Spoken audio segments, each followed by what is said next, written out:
आपण बघतोय की मागच्या 2 दिवसापासून धाराशिव जिल्ह्यात गारपीट आणि वादळी वाऱ्यासह पाऊस होतोय. कालही धाराशिव तालुक्यात बऱ्याच ठिकाणी गारपीट झाली. जवळपास 1-2 फूट थर गारांचा साचला होता आणि या ठिकाणी जी पिकं आहेत, ज्वारी असेल, द्राक्ष असतील, केळी असेल, भाजीपाला असेल, ह्या सगळ्या पिकांचं खूप मोठ्या प्रमाणात नुकसान झालेलं आहे आणि खरं तर त्यांचा खर्च खूप असतो.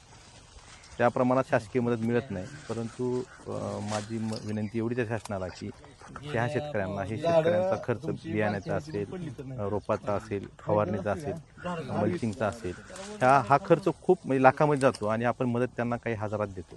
त्यामुळे ही जरी मदत कमीत कमी आपण तात्काळ ह्या शेतकऱ्यांना मिळवून देण्यासाठी शासनानं लवकरात लवकर पावलं उचलावीत आणि एकही शेतकरी पंचनाम्यापासून वंचित राहणार नाही अशा आम्ही सूचना दिलेल्या आहेत आणि सगळ्या शेतकऱ्यांना भरीव अशी मदत शासनाने द्यावी एवढीच विनंती शासनाला आम्ही करतो.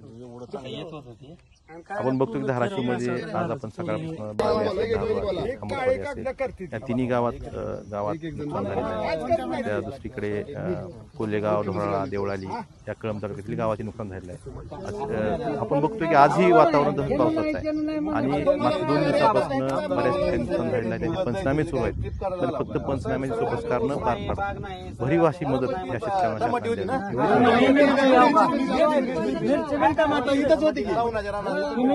तुम्ही दादा आलतो खाली खाली लांब